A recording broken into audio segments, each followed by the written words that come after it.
Get your coffees inside. We have to start now, otherwise we'll be late for the next session. Please, I'll hand over to the chair.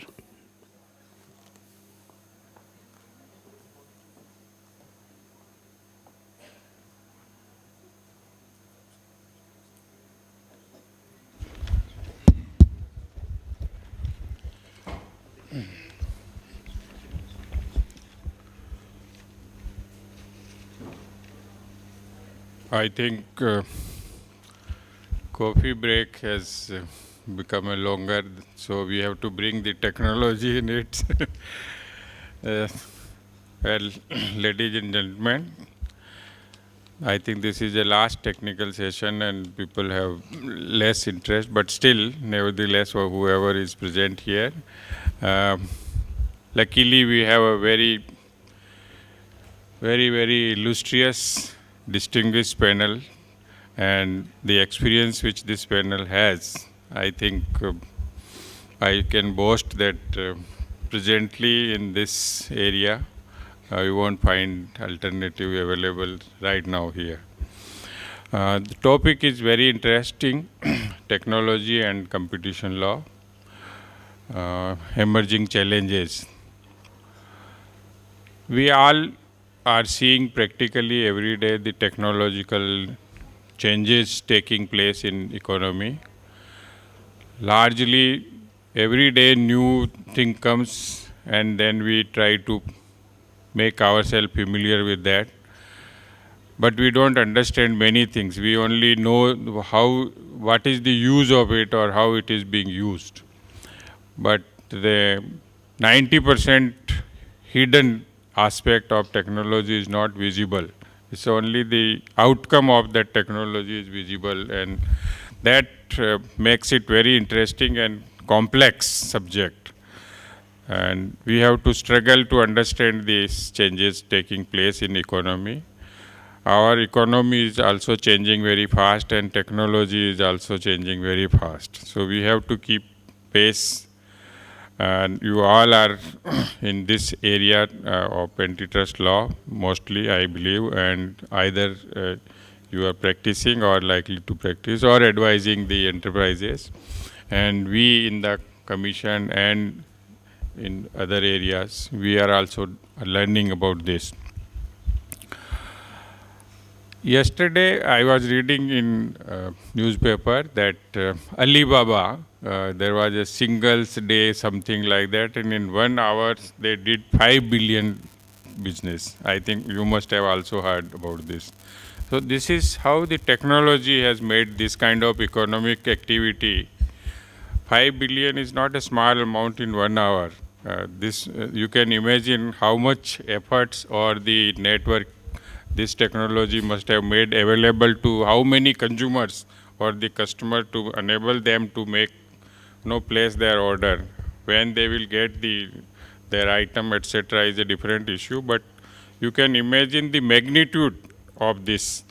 And there is an estimate that by 2020 this kind of e-commerce will have around 700 billion kind of transaction, or I can guess only that this much will be the economic effect on the economy.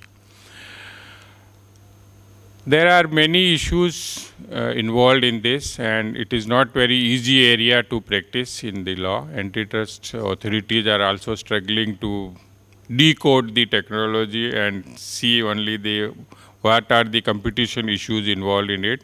At the face value, sometimes we find that it may be a predatory pricing case, or somewhere it may be an abuse of dominance case, or sometimes we find that there is some hidden issues involved in it, but we don't understand what are the things.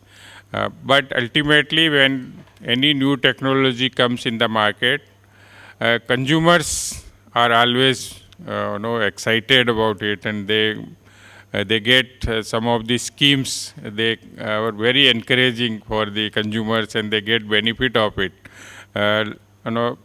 I 2 days back, due to this problem of bank transaction, I shifted to Paytm, and I got a message that for few transaction I will get some cashback. So I am very happy because so these are the issues now. Whether this is from the competition point of view, whether it has any bearing on with the competitor or not, I don't know. We have to understand that technology, and to decode these issues, we will have to go into detail and try to understand various issues.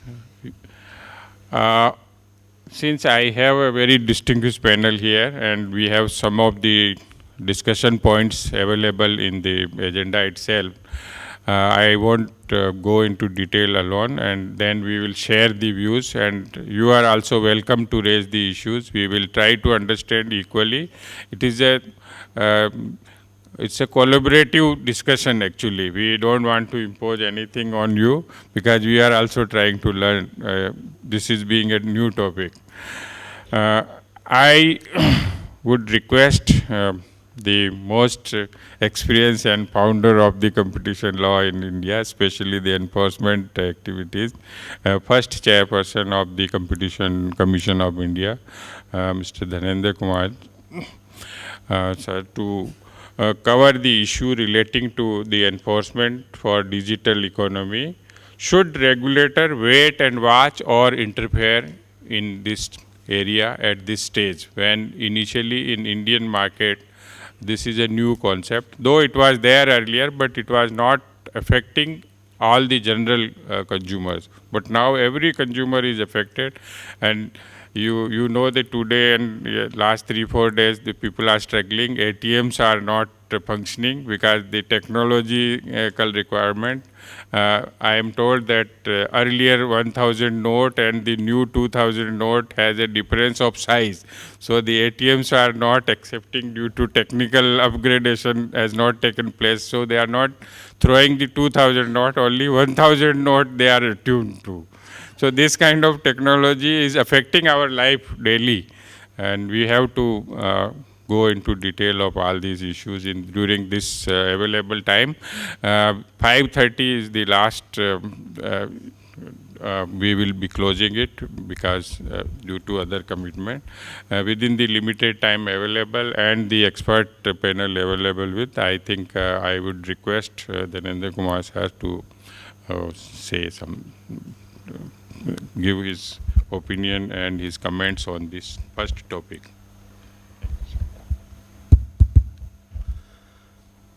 Good afternoon, and thank you, Mr. Bankar, for your very generous introductory remarks. In fact, Mr. Bankar and I have been colleagues when the CCI set up its new infrastructure in Hindustan Times building and initiated the enforcement. And we shared very eventful days during those days of 2009.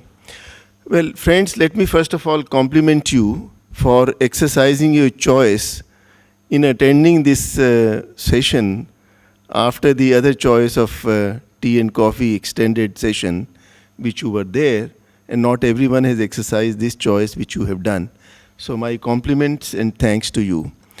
Let me also thank and compliment the Competition Law Bar Association. I still remember when it was set up, and I was Chairman CCI and the Competition Appellate Tribunal Chairman, Justice Arijit Pasayat.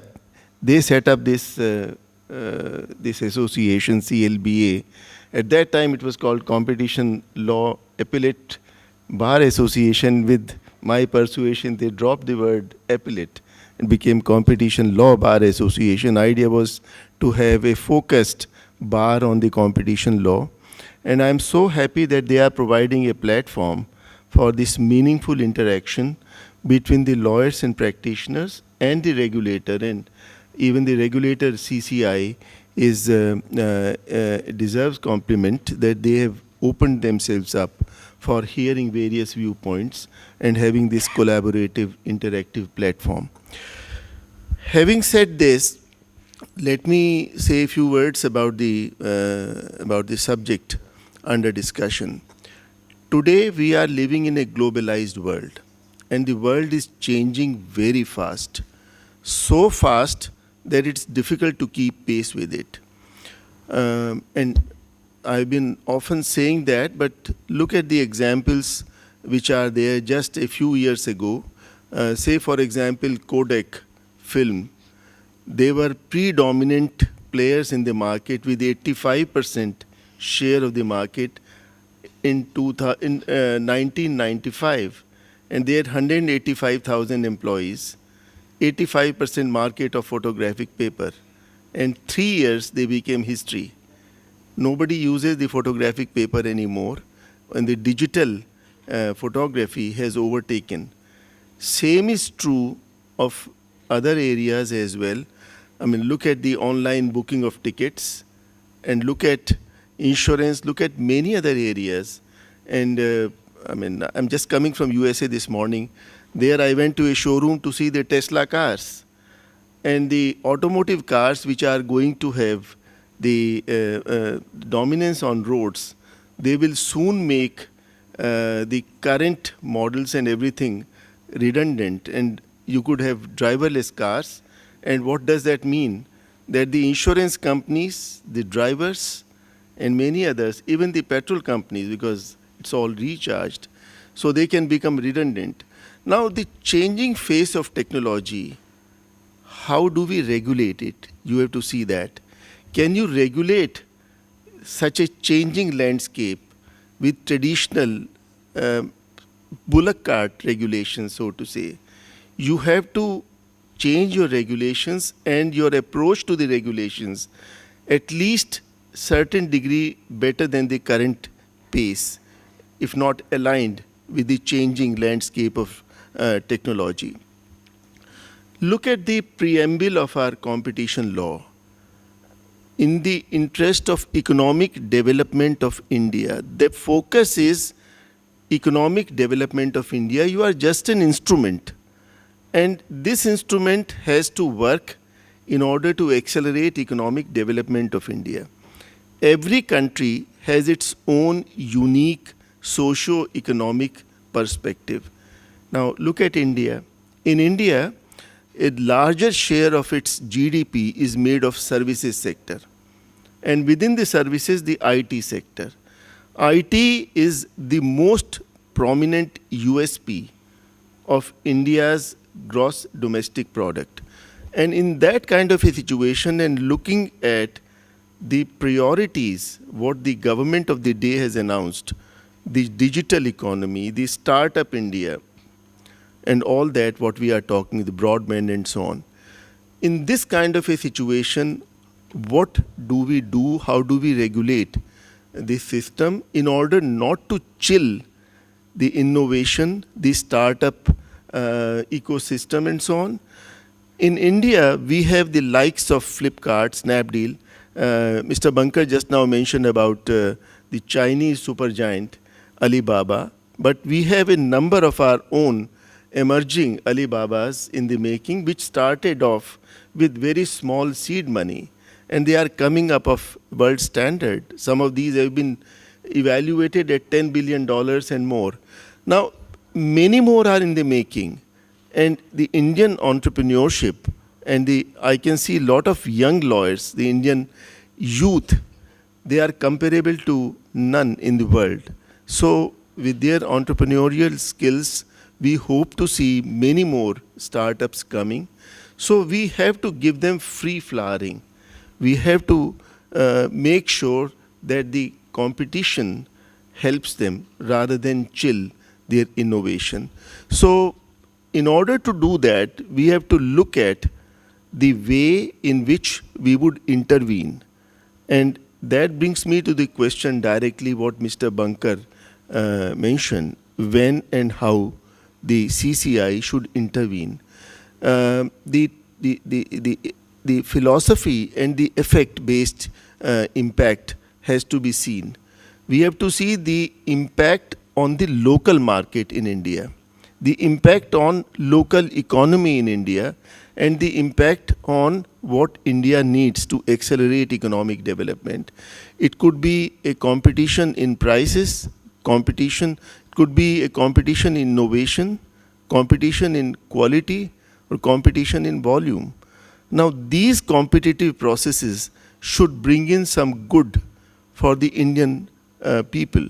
And at the end of the day, competition is about sustaining competitive process, about sustaining competition and nurturing it, not about protecting competitors.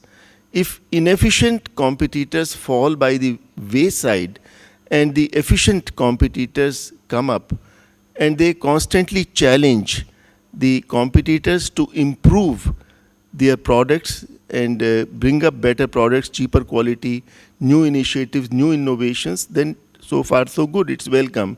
So in brief, I would only like to say that we should tailor our interventions in a manner and the timing in a manner that it helps competition, it helps innovation, and it helps accelerating economic development of the country. And that philosophy has to be kept in view. And we have to also see similarly what is happening in other jurisdictions. So in most of these cases, individual cases may be subject matter of litigation or whatever else in various jurisdictions. So we have to also see what is happening there. And I remember I was present in a morning session when Justice Endlaw was also here. And the point I was also trying to bring home at that point, that the focus has to be, if at all, in improving the market practices where it has been detected that there are anti-competitive market practices prevailing. And the focus has to be on consumer in that kind of a situation, not the competitor, the end consumer. So we have to benefit the end consumer and the competitive process. So without taking too much of time, I know we have a very distinguished panel and we have a number of issues to cover. I would compliment you, Mr. Chairman, for initiating it the way you did. Thank you. Thank you, sir. Now, we know that in this sector, technology, only the efficiency is the important thing. And if any system which brings efficiency and the benefit to consumer, I think that should be the prime factor in looking into, rather than protecting the competitor or the old system of business or the economy, which we call it brick and mortar type of thing. But these things these are inevitable changes due to technological changes. These things will happen. We keep a track on it. And I think each and every issue, as you rightly mentioned, is not required to be intervened. It's only when the gross violation or something which distortion takes place in the market, then only I think regulators should interfere. But there is an economic element into this decision also, and for this I would request Dr. Geeta Gori ma'am to cover or give some comments on it, so to make the things easy for us to understand how the technology and economics works together. Thank you, Mr. Banka, but let me save up the economics to the end so that if they do get tired, they can wait. Because I will build up a lot more on the concept of efficiency, because that's exactly where the shoe pinches. But have you noticed something very interesting? My audience is young. Most of you are the age of my children. Huh? And here there are 3 regulators, I'm leaving out the 2 extreme, who are much younger. And so you're all the disruptive age people. I have arguments in and out, and as the regulator, we're wondering how to intervene and wait and watch. So this is what really struck me. And perhaps it is that feeling that has the regulator gone too old in his concept and ideas and not understood a new paradigm that is taking place. And this is a paradigmatic shift in the last 5 or 7 years, and you have one shift every 2 months or even quicker. So when we look at this and how we are going to assess it, I'll put this into economic terms, but it just struck me. And let me give it over back to you, Chairman, sir, and see how you want to handle.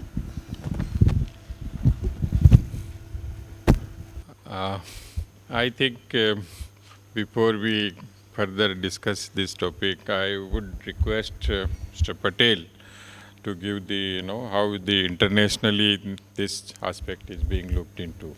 So then I will request Mr. Ravi to do it. I think this is working.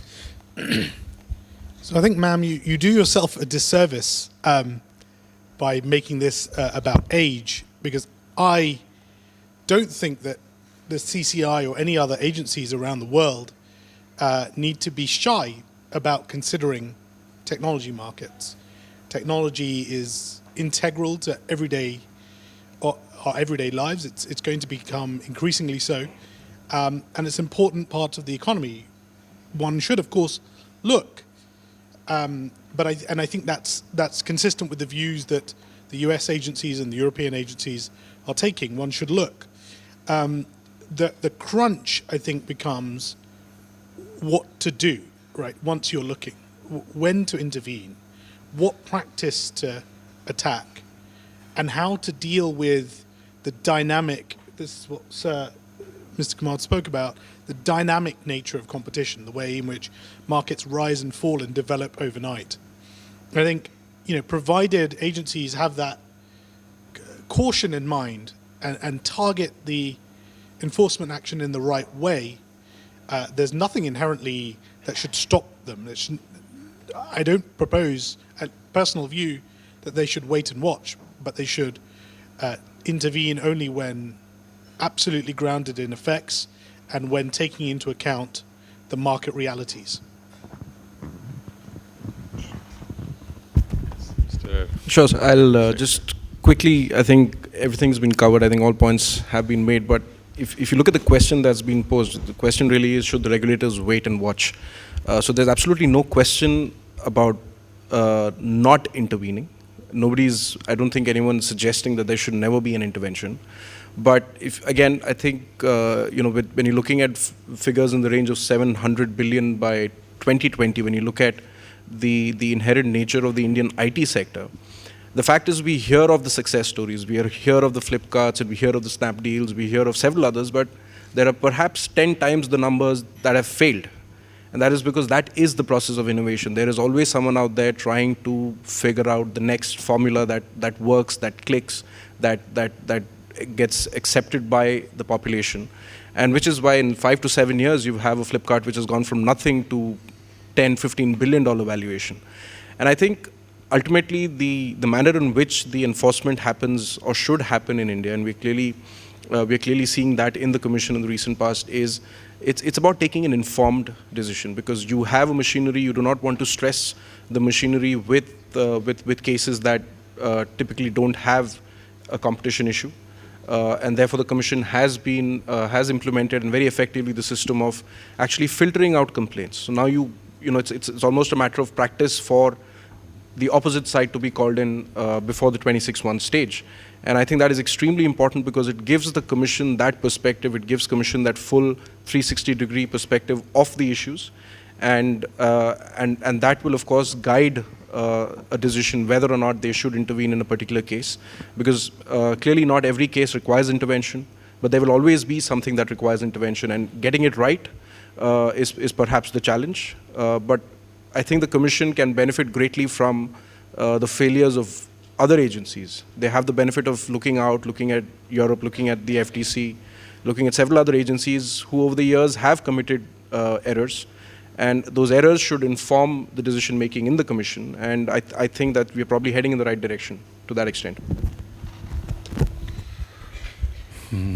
I thank my panelists. They have thrown a very good light on this topic. And I personally have learned one thing, that I think the regulators are not barred to take cognizance of any issues. If they feel that there is a real issue, it has to be, because if you wait, then this technology changes so fast that by the time you wait for a few years, then the same technology may even disappear from the scene. So it's the point when the right time, right decision has to be taken and seen in the broader perspective rather than, picking and cherry picking or doing the injustice to any startup or new technology by putting some obstacle or anything. It is the free market. Whoever is the efficient, whoever is brings the better innovation or better technology, I think market will decide automatically. But in the process, if something really happens abnormal and it require regulatory intervention, I think that should not be, regulators should not be shy of those this thing. We moved in this discussion point, another point of importance, and that is that if suppose we decide to intervene, what is it? How do we protect constitutional? Yeah, no, I think we have decided the other one. No, not now. If suppose we decide to intervene, then what are the factors, and especially the economic factors? I think those are the important issues, and I think we should tackle those first. Then only I think we proceed in this direction to make Thank you, it Bankar. easy for that. Thank you, And Mr. for Bankar. that, I would request Dr. Geeta Gori to I take thought on I would lead. end the session, but then it's good to come in between. Ruchit, the reason why I brought this age factor in is that this paradigm shift means the cases that come to the commission are from competitors. It's never the consumer. And we have to start asking the consumer. When there's anything disruptive, it's the consumer who benefits. You have an Ola taxi, or you might have your Paytm. No one asks them. It'll be another competitor who wants to get into Paytm or into Ola who comes to the commission. And that means we have to look at the whole shift in why it's taken place. It's disruptive, and whatever is disruptive is something that's changes are taking place, which the commission has to look in. That's the age factor I was trying to bring in. And that's why I said the arguments with my children. When my daughter says coming at 12:30 is very early, I have to accept it because that's the shift in the way it's being done. Now, I know all of you are laughing at it because these are arguments which you must be having with your mother. But coming back to the issue of the law and coming back to the issue of economics, the shifts and the changes that have been taking place in economic theory doesn't get reflected in law. And it's also because law cannot change so quickly, and there must be a whole process. You can't keep changing the act. But what I was trying to do is to be able to explain and using the concept of efficiency as to what bothers us between MRTP, CCI in 2009 and CCI in 16, going on to 17, what the changes have really taken place. And the most important thing is when the competitor comes in, or why do we talk about the competitive process? The most important thing about the competitive process is that the consumers gain. There is no welfare loss. As an economist, we look at three efficiencies. We look at the allocative efficiency, we look at the productive efficiency, and we look at the deadweight loss. So you go around saying that prices should be equal to the marginal cost because that's how the consumers gain. But again, when you go on to it, and the worry that was there always with monopolies, that they can exert market power. They can raise prices, they could reduce quantity, so you're going to be affected by a monopolist rather than competition. So what is the approach that gets translated into the law? Look at monopoly. Look at monopoly and look at any price rise, look at prices, and that means that the consumer is losing out. Intervene in favor of the competitor to bring in more number of firms. And the interesting argument that has taken place between perfect competition, monopoly, and monopolistic competition is that it is true. If you have monopoly, you don't have efficiency, You will have a decrease in welfare. But what a monopolist works is with monopolistic competition. And monopolistic competition means that the monopolist, if is to stay in power, has to keep running. The pay-tem might be get overtaken by someone else immediately. The changes are taking place so much more. And what is it that you're looking at when you're looking at monopolistic competition is how do you provide the incentive to any firm to invest in R&D, to invest in technology, and to invest in innovation. So that is the sort of sea change that has come up between looking at competitors, looking at consumers, and looking at monopolistic competition. So this is a good lecture of economics, which I haven't done for a long time. But I think, what is it that bothers the Commission?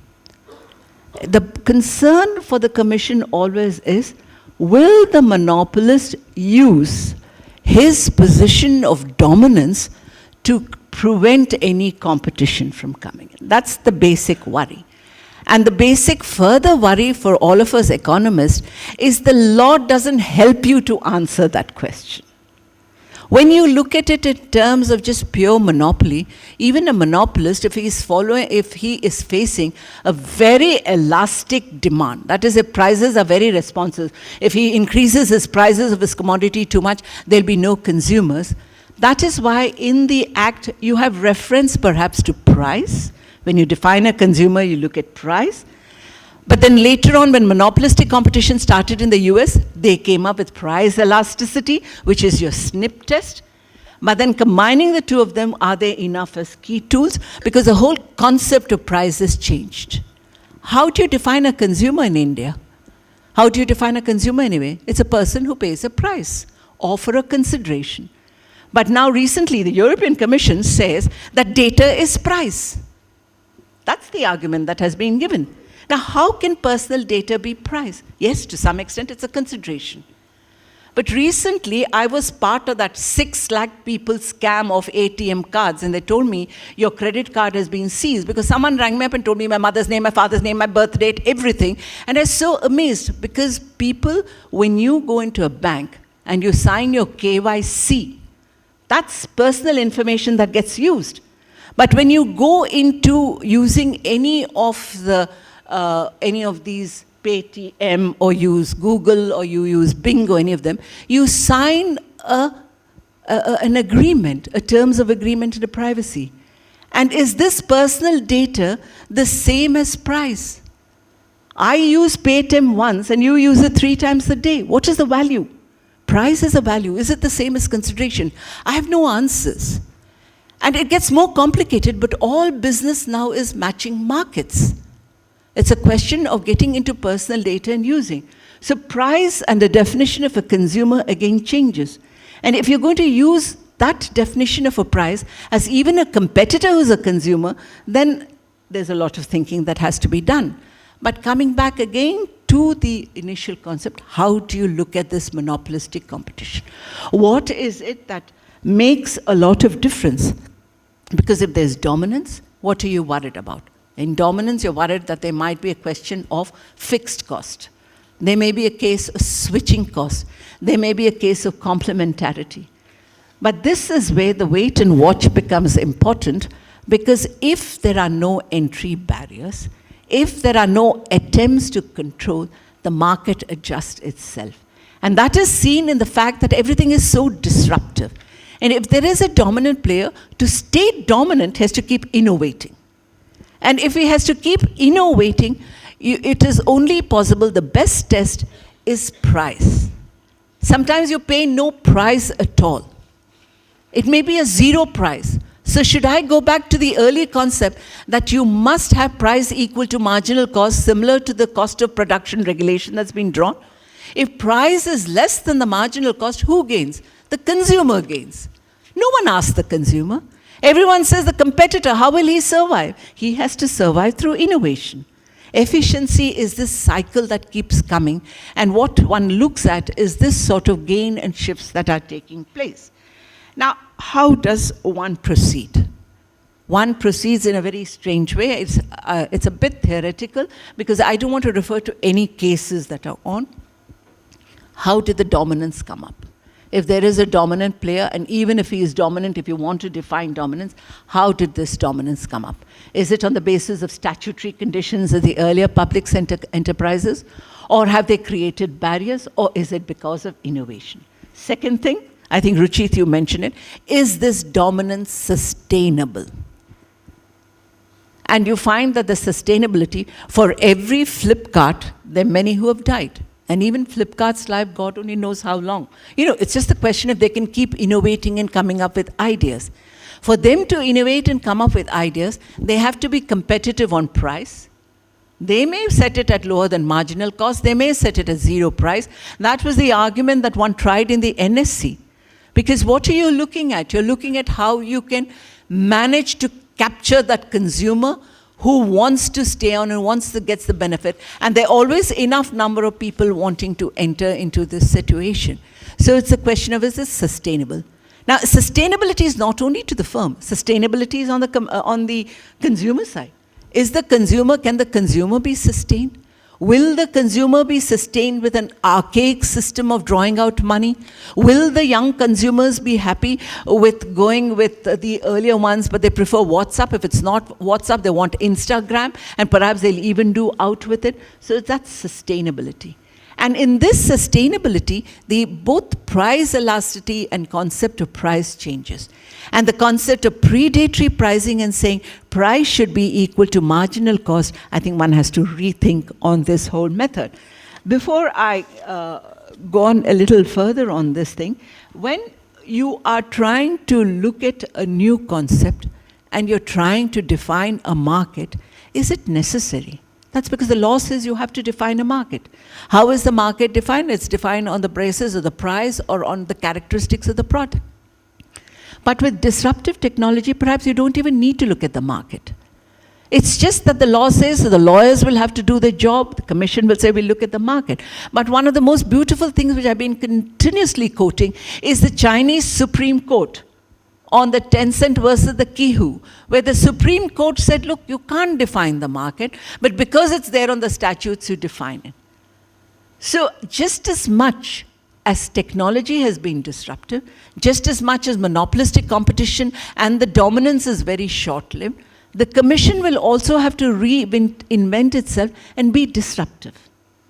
The concepts have to be disruptive, and the economic tools of analysis that one looks at and sees is changed totally. Last one, before I close, which I've saved it for a long time, because I spent about 8 years trying to convince, is this whole concept of a platform, the two-sided market. And, people have come up with multi-sides and this side and that side. You have two sides.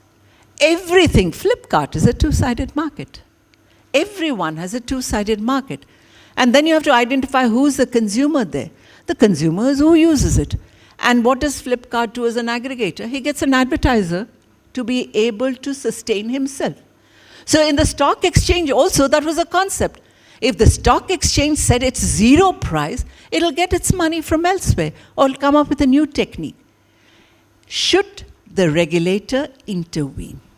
If the regulator intervenes, there is enough evidence to show by intervening for bringing more competition, by allowing more firms to come in, you are actually causing a welfare loss. Both productive and allocative efficiency decrease, and more than anything else, what we economists call as the dead weight loss increases. If this dead weight loss increases, it's not the consumer, it's not the producer, it's the economy which loses. And perhaps also we have to understand that in India, which is a country which is specialized completely in things which are commerce on the net, which specialization is in algorithms and mathematical models, it may be better to let them fight their own wars. But that doesn't mean to say you shouldn't have regulation. It may be necessary to have some sort of a regulation.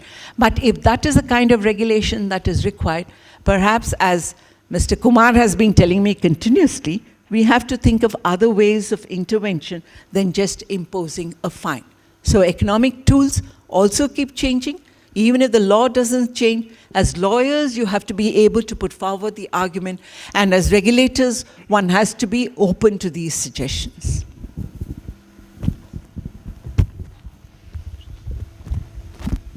Sir, Okay, now after listening the economic point of view, you understand that how difficult this topic is. There are so many concepts in this, and they are surrounding the technology, and it is very difficult for a common man to understand in this. Sometimes they get there is a aggregators concept, there is a develop technology innovators concept, some new design is there. So many concepts in the technological sector, and they confuse the common person, and consumer is not looking into all these details, and it's very difficult also for the legal professional and the ordinary citizen. So this has to be seen only from behavioral point of view, and whether it is actually making any impact in the market or not, rather than going into details of all technical details, because technical details will not lead us to understand the implications. And for this, I think international experience of Mr. Ruchit Patel will be of useful to make some comments on this. I entirely agree with what you've just said, sir and ma'am, that the traditional framework of competition law that look at, say, abuse of dominance is to identify a market, see if you're dominant in that market, and then assess dominance, assess abuse. And in technology, this is almost redundant, and the more established world of agencies in Europe and the US almost never confine themselves to these buckets. Market definition is really a framework for assessing the behavior, the conduct. And really this is where the analysis should start with tech, because market definition is inherently imprecise. It's not scientific. There's no one right answer. And so if you get the wrong market, you can get to the wrong outcome. So actually, it's really important to start with the conduct. And that's why we look in Europe often at, three questions. Number one, is there competition in the merits? Is the impugned conduct, is the alleged conduct anti-competitive or pro-competitive? And is this pro? How do you decide? Well, one is competition on the merits. It's competition on innovation, price, quality, volume, and the other is something different to that. Secondly, what are the effects on competition? What are the effects of the conduct on the market? Are these bad, or are consumers benefiting? And thirdly, and perhaps most importantly, what is the impact on consumers? We are not here, as I think others will speak about, to protect inefficient, slower-moving competitors. We're here to protect the process of competition and to reward those who do it well.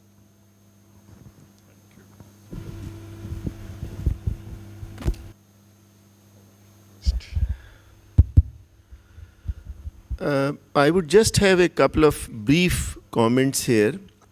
As my colleague Geeta ji just mentioned, we have to see who is going to be the beneficiary of this challenge and why he is doing it. And as she said, in most cases, those cases are brought up by the competitors. Any abuse of dominance or any petition invoking the jurisdiction of Competition Commission of India generally is brought, as she said, by a competitor, and we have to see whether the impact of that is going to happen on the local market vis-a-vis the end consumer. Any abuse of dominance can, as we know, be either exploitative or exclusionary. Now, in such a situation, if the end benefit or impact is not really on the consumer, but on the competitor who is only using or abusing or misusing the existence of this body, Competition Commission of India, to fulfill his own ends, whether it should be encouraged, we have to see it carefully. So that was in response to the question whether it should protect the competitor or the competition. But I'm just, by the way, sitting here, I was thinking, looking at various hypothetical situations. While coming today to this place, I saw huge queues outside nearly every bank. All the banks falling on the way, there were huge queues of people who were trying to exchange money or withdraw money or whatever else. And I'm sure they must have been there for hours together in the morning, and every day they must have been doing it. Theoretically, suppose a situation comes, somebody invents an application that on your smartphone you press a button and let's say 5,000 rupees would be delivered at your home when you go back. And the ATM machines go out of business. And the person who is manufacturing ATM machines files a case before the Competition Commission that this app, which has been brought up, is making me out of business. And please issue a stay order that this app should not be there. Otherwise, I would be ruined. Now, this is a new invention which is going to benefit the end consumer. So, should they stop it? Should they intervene? My brief point through this hypothetical example is you have to bear in mind the interest of the end consumer. What does he want? What is adding to his welfare, his convenience? And if somebody falls by the wayside in the process, so be it. Efficiency, innovation, any new product which is coming up, which benefits the end consumer, we should welcome it. And we should not stop the process, chill the process, or slow the process. That's the point I'm trying to make.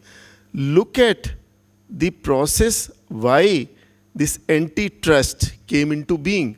It came into being in 1819 Canada, first one, and then came in 1889 it came in Canada, 1890 it came in USA. And look at the debates, look at the entire genesis. At that time it was trust of some of the traders. Now we have seen it evolving. Idea was the end consumer has to be kept in sight. And globally that has been the objective. And the philosophy of antitrust or anti-monopoly or competition law has always been that. So kindly keep the impact on the local market, your own market, not outside, and the impact on the end consumer in mind. And as she said, the consumer benefit or welfare has to be kept in focus, whether it is increasing or it is eroding or being wiped out as a result of this behavior. Thank you. I request Mr. Ravi Sekharnaya to So just give some comment on just it. 2-3 points, and this is strictly from an Indian practitioner's perspective. So I think there is clearly some amount of consensus about the whole wait and watch issue. I think the inherent nature of the high-tech sector requires a cautious approach. And once you cross that barrier, once you get into the realm of actually intervening, there is the traditional way of looking at cases, whether it's under Section 3 or whether it's under Section 4. We have, as lawyers over the years, we've done it, we have overdone it. Sometimes we have pretty much killed the analysis, the traditional Section 4, relevant market, dominant position, abuse. But I think the way we look at Section 4 in India and we look at the way in which the Commission functions, I think there is enough flexibility available within the legislation to actually look at other factors. I think the law and the purpose of the Commission, the mandate of the Commission, allows adopting, the adoption of several factors. Like one of the things perhaps that we lose sight of is conditions of competition. That when you get into a Section 4 analysis, what are the conditions of competition in an industry of this nature? And if innovation is the essence of that industry, if innovation is the backbone and the spine of that particular industry, then perhaps the analysis has to be at a very different level and not limited to the traditional abuse, the relevant market, dominant position, abuse analysis. And if in the high-tech sector, for the greater benefit of consumers, for the greater benefit of the economy, perhaps of India, innovation is the hallmark, and innovation will always remain the hallmark. It's always the next big idea. And I think conditions of competition and the benefits of innovation should perhaps be the guiding force in evolving the traditional analysis that we typically use under Section 4.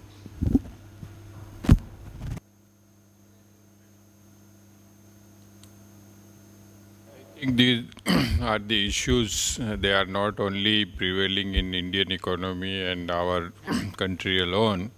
It's a global concept, and globally these things are being discussed, and the regulators, wherever required, they are intervening, or wherever it is not required, market is taking its own decision and correcting it.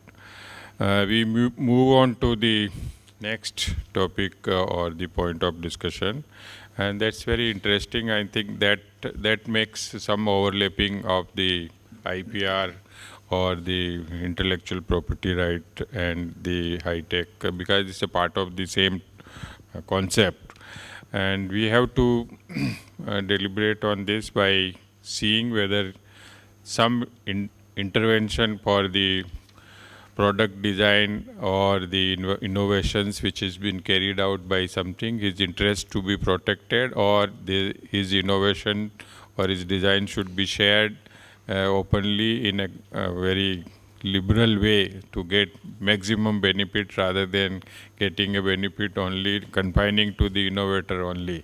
And this is a very interesting issue, and we often come into our daily life also see, and we see that IPR holder doesn't want to share his know-how, his knowledge, and competition demands that it should be shared, and some competitors should be generated there. So we have to balance it, and for balancing we have to take a path which does not hurt any of the player in the market, and that is the interesting proposition. And I would request Mr. Patel to start with giving his comments on this topic. Thank you, sir. Yeah, I mean, innovation really is the lifeblood of technology. You really cannot have a discussion on examining intervention in technology without starting that conversation with innovation. And, the whole panel has mentioned this, and I will reinforce it. The innovators win, and those who fail to innovate die. It's a fairly simple rule that you can see over time. And the innovators also are able to compete in other areas of competition. The innovators can compete on prices. The innovators can compete on quality, on volume, and on all other parameters of competition. So, the MySpaces of the world, the Orkuts of the world, those who failed to innovate weren't able to price discriminate, weren't able to profit maximize, and they died quickly.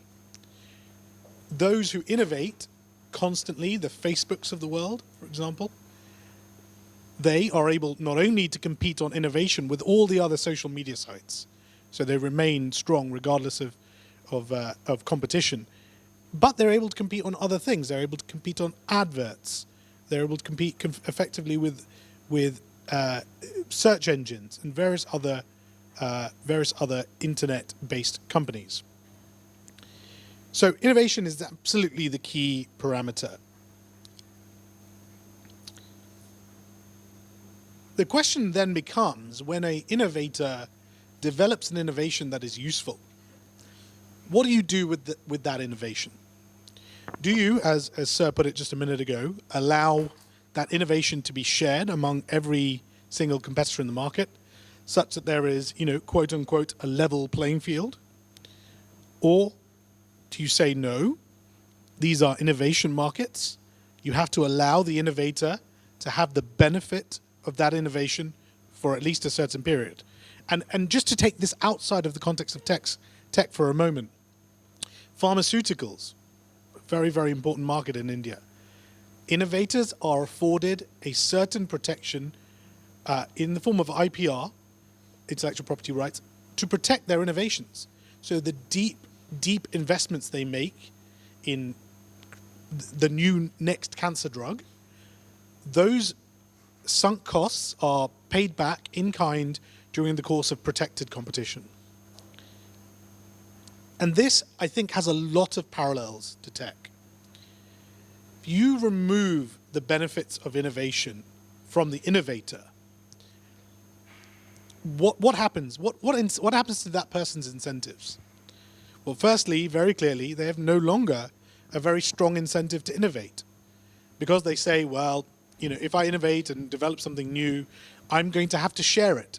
This is almost a hark back to, you know, what Mr. Kerr spoke about this morning, a sort of no longer a liberalized economy, but a protected state economy.